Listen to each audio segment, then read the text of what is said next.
జీవగడియారం సాఫీగా నడవాలంటే, సుఖమయ జీవనం గడపాలంటే ఆరోగ్యం ప్రధానాంశం.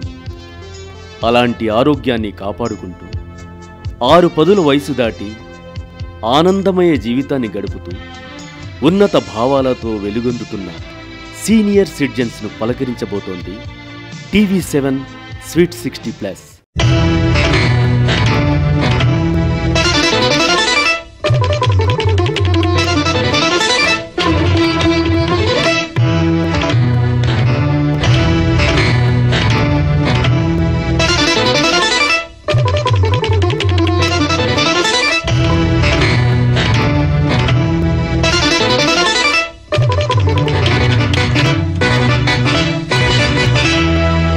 ఆరోగ్యంగా ఉండటం కాదు, ఆరోగ్యంగా ఆలోచించడం కూడా ప్రధానమని చెప్పే శాంతమూర్తి తొలితరం బుల్లితెరలో నిండైన రూపంతో, మధురమైన కంఠంతో తెలుగు ప్రజలను పలకరించిన తొలి వ్యాఖ్యాత, టెలివిజన్ మాధ్యమ న్యూస్ రీడర్స్కు ఆద్యులు, గురు స్వరూపులు, నేటి మన స్వీట్ 60+ శాంతి స్వరూపులు. నమస్కారం.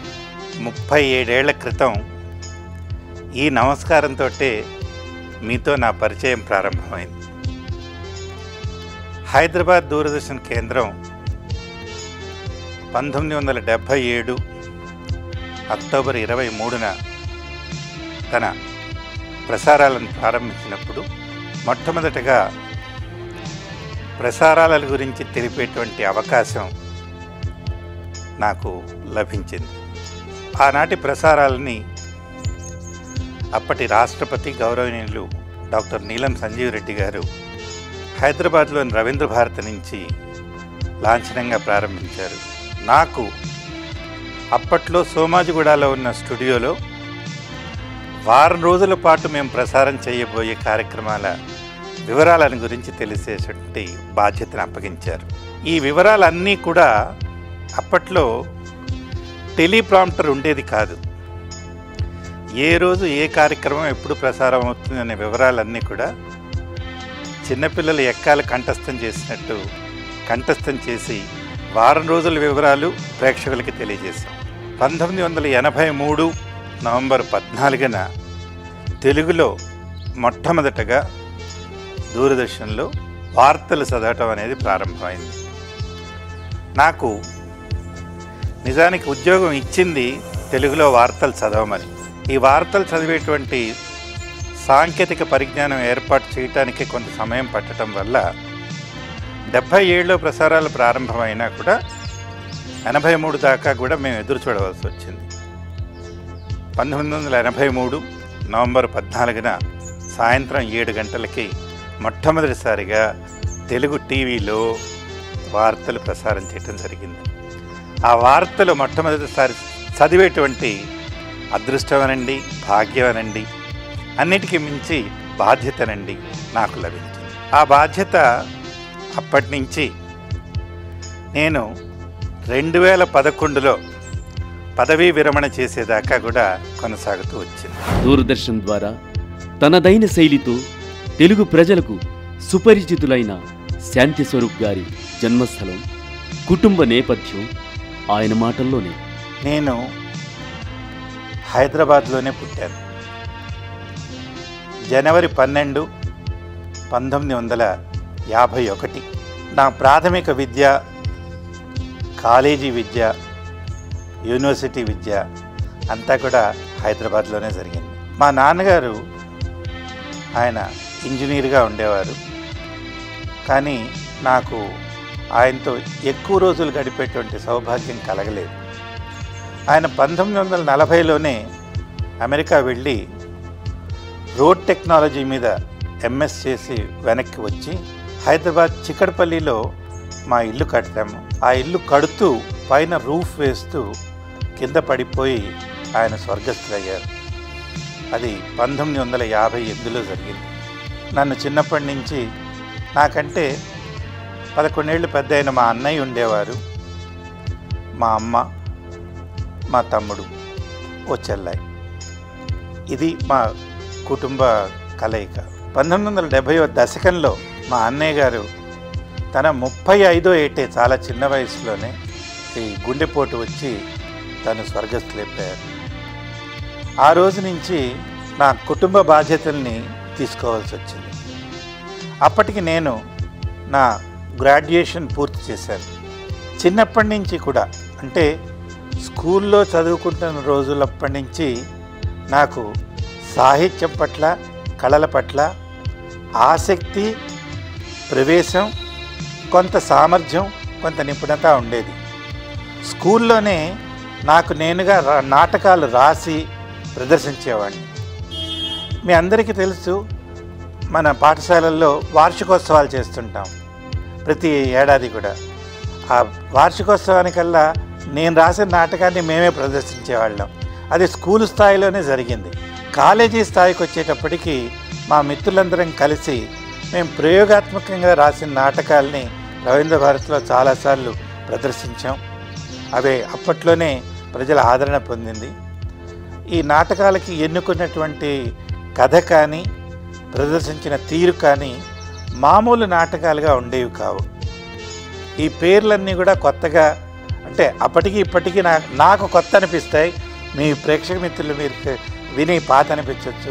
ఉదాహరణకి నీళ్లు నిద్ర లేచాయని, ఈ ముళ్ళు కరవ్వు అని. ఈ ముళ్ళు కరవ్వు అన్నదానికి ఒక చిన్న వివరణ ఏంటంటే, ఇవి పూలకో లేకపోతే మొక్కలకో ఉండే ముళ్ళ గురించి కాదు, గడియారంలో ఉండేటువంటి ముళ్ళని గురించి. మానవ సమాజం కేవలం 2 వర్గాలుగానే విభజింపబడిందని. అంటే ఉన్నవాళ్ళు, లేనివాళ్ళు. ఉన్నవాళ్ళ సంఖ్య చిన్నది కాబట్టి వాళ్ళకి ప్రతీకగా చిన్న ముళ్ళు, లేనివారి సంఖ్య పెద్దది కాబట్టి వారికి ప్రతీకగా పెద్ద ముళ్ళు. గడియారంలో, అంటే మన సమాజం అనే గడియారంలో పెద్ద ముళ్ళు 60 సార్లు కదిలితే చిన్న ముళ్ళు 1 అంకె మారుతుంది. ఇది దేనికి ప్రతీక అంటే, ఈ సమాజంలో లేనివాళ్ళు ఎక్కువ మంది పడే కష్టం ఒక ఉన్నవాడి అభివృద్ధికి తోడ్పడుతుంది అని. ఈ విధమైన దోపిడీ ఎప్పటికీ మారదు. కాలాలు మారచ్చు, రాజ్యాలు మారచ్చు, యుగాలు మారచ్చు, ఇజాలు మారచ్చు, వ్యవస్థలు మారచ్చు, కానీ ఈ దోపిడీ మారదు అని. ఈ విధమైన తత్వాన్ని తీసుకుని ఈ ముళ్ళు కరవు అని పేరు పెట్టి దానికి ఒక నాటకం రాసి ప్రదర్శించాం. అలాగే ఈ చావు నాది కాదు అని, అంటే ఒక మధ్యతరగతి కుటుంబీకుడి గురించి. అతను ఒక నిర్ణయం తీసుకోవాలంటే రకరకాల బంధాలు, అనుబంధాలు అతన్ని బంధించి ఉంటాయి. ఇంట్లో వాళ్ళవి కానీ, తన పనిచేసేటువంటి కార్యాలయంలో కానీ, స్నేహితులు కానీ, బంధువులు కానీ, వీటిని దాటి అతను బయటికి రాలేడు, మొహమాటస్తుడు. వీటన్నిటి మధ్య అతని జీవితాన్ని గడపవలసి ఉంటుంది. నిజానికి అతని జీవితమే అతనిది కాదు, ఇతరులు తీసుకునే నిర్ణయాల మీద, వాళ్ళు చేసేటువంటి హక్కుల మీద ఇతని జీవితం ఆధారపడి ఉంటుంది. అలాగే అతని మృత్యువు కూడా అని. ఇలాగా అంటే ప్రత్యేకంగా కొత్తగా ఈ నాటకాలన్నీ మేము రాసి ప్రదర్శిస్తూ ఉండేవాళ్ళం. ఇలా జరుగుతూ ఉన్న కాలంలో నేను కొద్ది రోజులు, అప్పట్లో ఆల్ ఇండియా రేడియోలో యువవాణి అని చెప్పి కొత్తగా కార్యక్రమాన్ని ప్రారంభించారు. ఆ యువవాణి కార్యక్రమానికి కూడా మొట్టమొదటి అనౌన్సర్గా పనిచేసేటువంటి అవకాశం నాకు లభించింది. పనిచేస్తూ, అంటే తాత్కాలిక ప్రాతిపదికన, మనం క్యాజువల్ అని అంటాం, అలా పనిచేస్తూ కవిత్వాలు, నాటకాలు, వ్యాసాలు అవి రాసి చదివేవాడిని. తర్వాత ఆకాశవాణి హైదరాబాద్ కేంద్రంలోనే నాకు ఉద్యోగం వచ్చింది. వార్తా విభాగంలో వార్తలు తయారు చేసేటువంటి అసిస్టెంట్ అంటే న్యూస్ రీల్ అసిస్టెంట్ అని అనేవారు, దాంట్లో ఉద్యోగం వచ్చింది. ఒక 1 ఏడాది పాటు ఉద్యోగం చేశాను. ఎందుకో ఆ ఉద్యోగం నాకు సంతృప్తినివ్వలేదు. మనసు ఎప్పుడూ పీకుతూ ఉండేది, ఇది కాదు, ఇది నాది కాదు, ఇందులో నేను ఇమడలేను. అప్పుడు నా మిత్రులతో నేను అంటుండేవాళ్ళని, వాళ్ళు నన్ను ఎక్కిరించి నవ్వేవాళ్ళు. మన హైదరాబాద్కి టీవీ వస్తుంది, టీవీ రాగానే నేను దాంట్లోకి వెళ్ళి పనిచేస్తాను అని. అప్పటికి ఎక్కడా దేశంలో టీవీ లేదు, ఒక్క ఢిల్లీలో తప్ప. అలాగే 1977లో టీవీ రావటం, నేను టీవీకి అప్లై చేసి ఉద్యోగం సంపాదించుకోవటం సంభవించింది. వీటి మధ్యలో మీ అందరికీ గుర్తుండే ఉంటుంది, 1972 సంవత్సరంలో రేడియోలో మొట్టమొదటిసారిగా హైదరాబాద్ నుంచి మన వాణిజ్య ప్రసారాలు ప్రారంభించారు. అంటే ఈ ఇప్పుడు మనం చూస్తున్నటువంటి కమర్షియల్స్ అంటాం చూడండి, అవి ఈ చీర కొనండి, ఆ సినిమా చూడండి, ఈ బంగారు నగ కొనండి, ఇవన్నీ 72లో ప్రారంభమైనాయి. వీటికి కూడా అంటే రేడియోకి సంబంధం లేదు. అప్పటికి నేను రేడియోలో చేసినటువంటి ఉద్యోగాన్ని విరమించేసి బయటకు వచ్చాను. ఆ తర్వాత నేను ఈ వాణిజ్యంగా చేసేటువంటి కార్యక్రమాల్లో పాల్గొనేవాళ్ళం. 72 నుంచి 4-5 ఏళ్ల పాటు నేను చేస్తూ వచ్చాను. ఈ చేస్తున్న సమయంలో చాలామంది ఈనాటి సినీ కళాకారులు, ప్రఖ్యాతి పొందినటువంటి రేడియో కళాకారులు వీళ్ళందరూ కూడా మాతో పాటు కలిసి వీటిల్లో పనిచేసేవాళ్ళు. గమ్మత్ ఏంటంటే ఇవి రికార్డు చేయడానికి ఎక్కడ స్టూడియో ఉండేది కాదు. ఆ ఏజెన్సీ వాళ్ళ ఇంట్లో చేసేవాళ్ళం. అది అర్ధరాత్రి 2ంటికి 3ంటికి చేసేవాళ్ళం. అంటే ఏ చప్పుళ్ళు రానప్పుడు చేయాల్సి వచ్చేది. ఆ సమయంలో నాతో పాటు నా జీవిత భాగస్వామి అయిన రోజారాణి కూడా పనిచేసేది.